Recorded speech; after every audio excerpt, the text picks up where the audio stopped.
Right now in Seoul, after the South Korean president declared martial law, I want to bring you up to speed on what we have just seen in the last 20 minutes or so. This was the scene at the entrance to the National Assembly in Seoul shortly after President Yoon declared martial law. CNN affiliate JTBC were on the ground moments ago as parliamentary members were trying to gather. Soldiers, though, were blocking them from entering.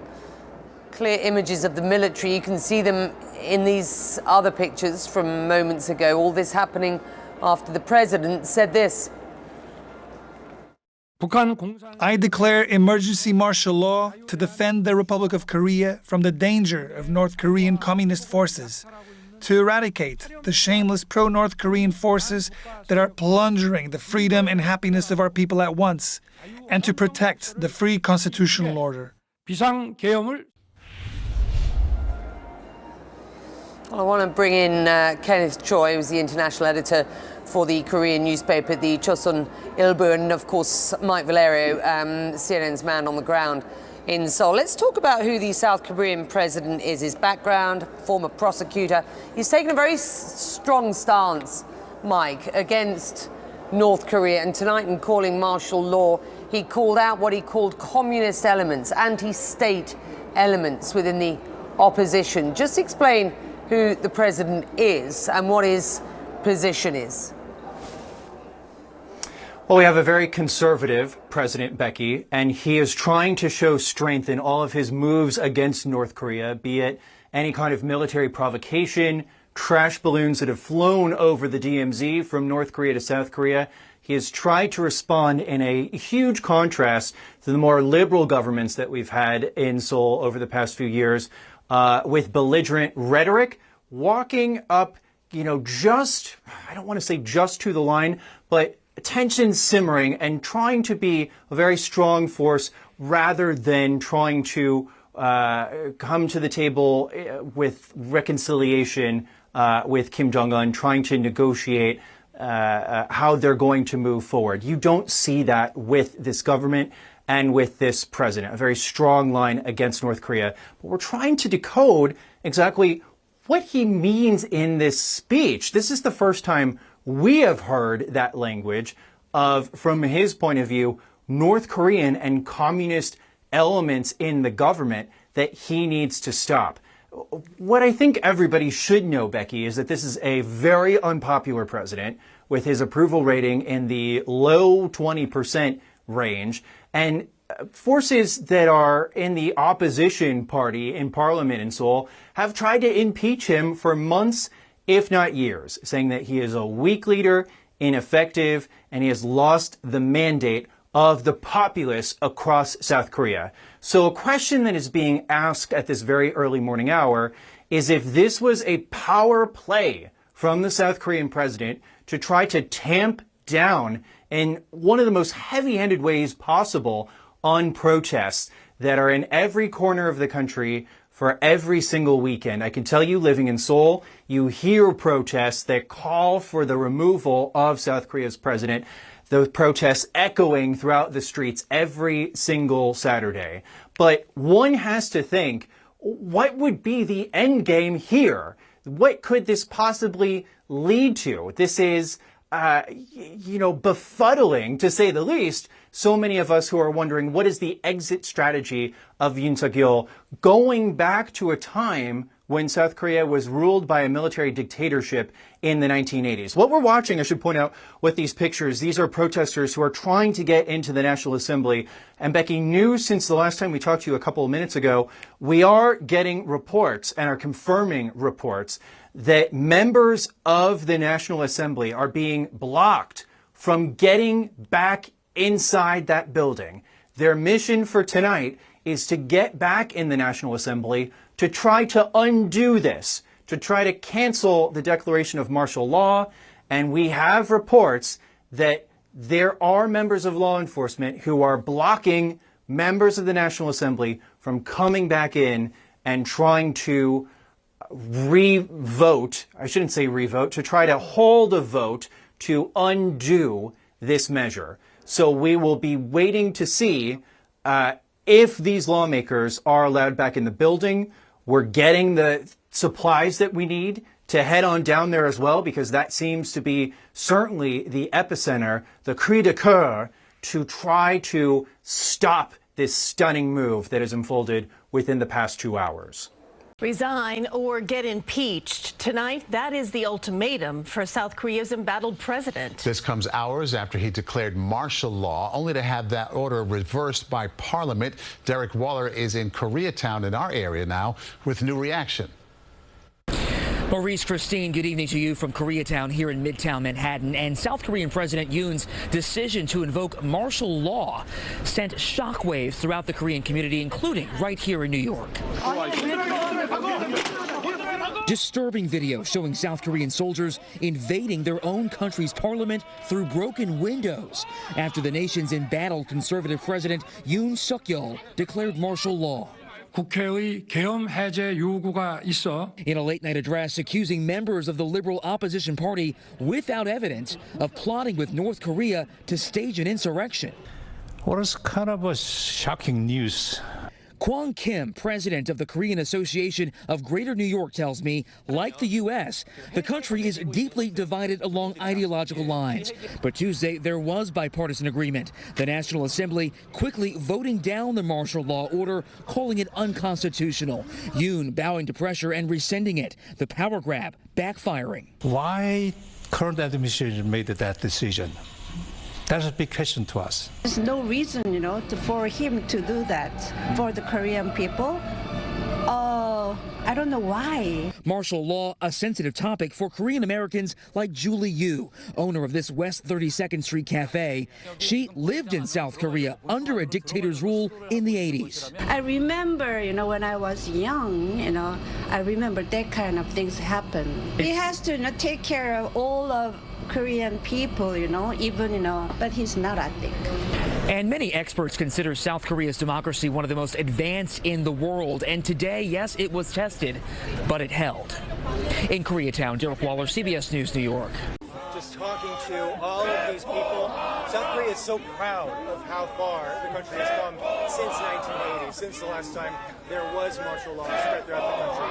We now have K-pop, K-cinema, soft power is so strong that South Korea exerts. And I can tell you there are people from grandmothers and students, everyone in between who's gathered here. They're really afraid and concerned that this is a blemish on South Korea's reputation. The world now knows that things are incredibly unstable here. And there are allies of President Yoon Suk Yeol who are concerned, and people in the opposing party who are concerned that North Korea perhaps would see this moment as a moment of weakness and do something that, we don't even want to go into that realm of possibility. So there is serious concern about what this has done to the reputation of South Korea and the ripple effects that this means going forward.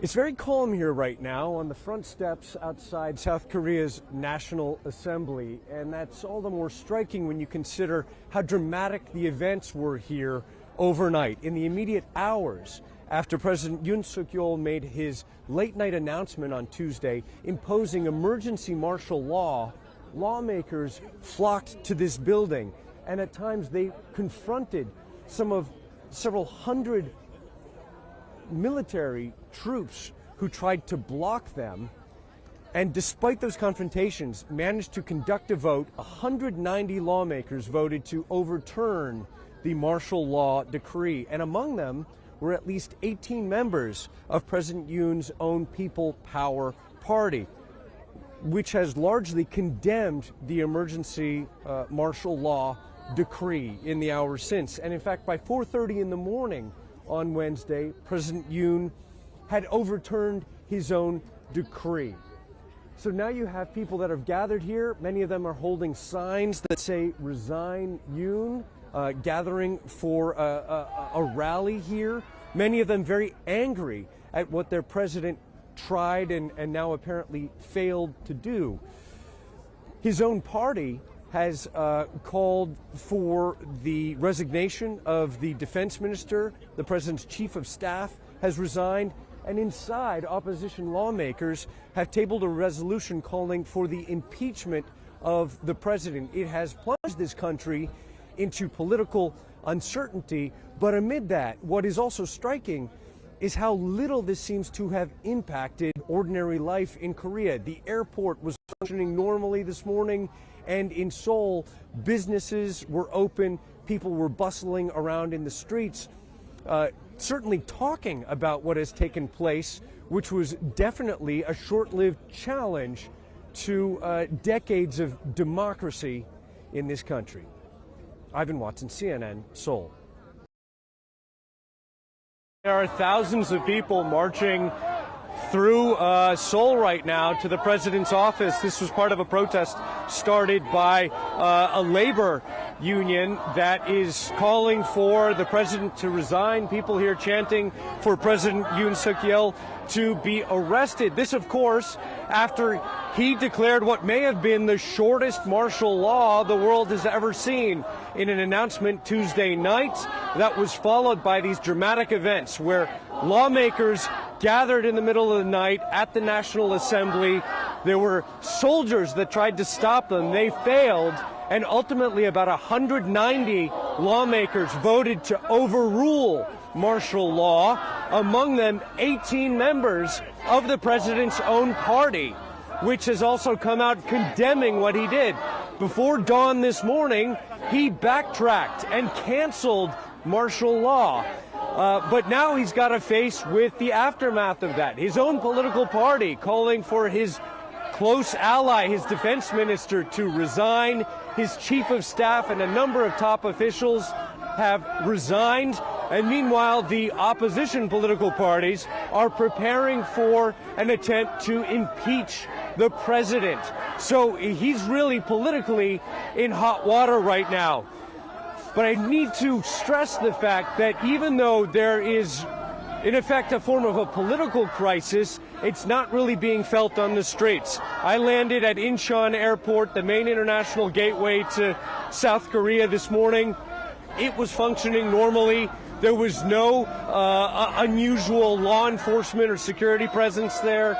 At lunchtime, the restaurants downtown were full of office workers grabbing lunch. They were talking about this, and everybody I've addressed this with is incensed that the president tried to do away with decades of democratic governance in a move that really shocked this nation.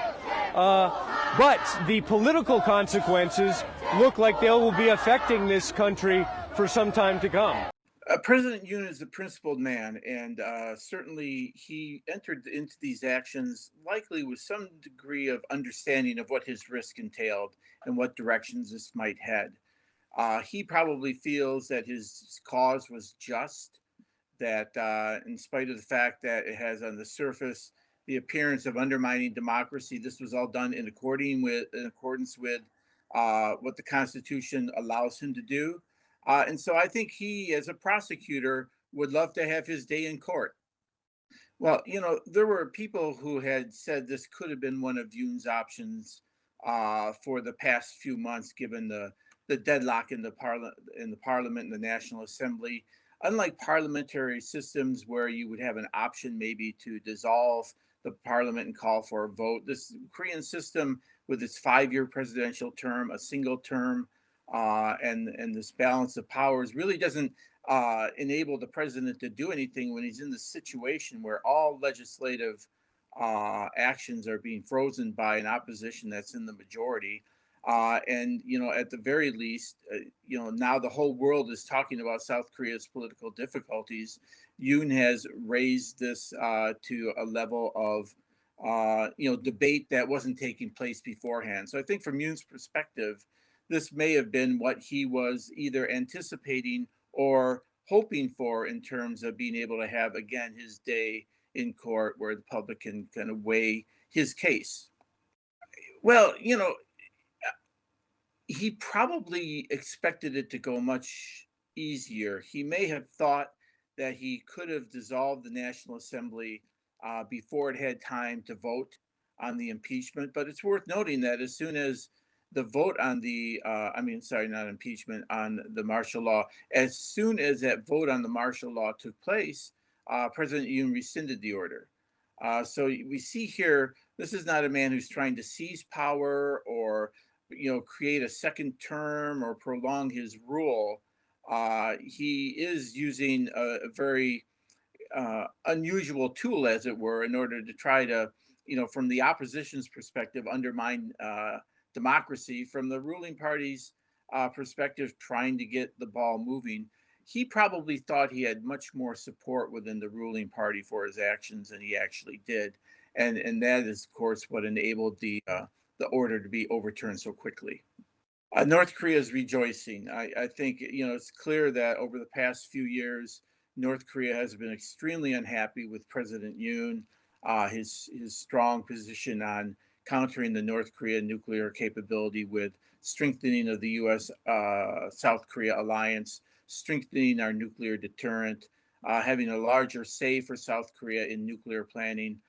In many ways, President Yoon has been, just a thorn in the side of Kim Jong-un. And so I expect in the coming days we'll see rhetoric playing up the failure of President Yoon, the lack of public support, the fact that North Korea was right all along. This is not a guy worth dealing with.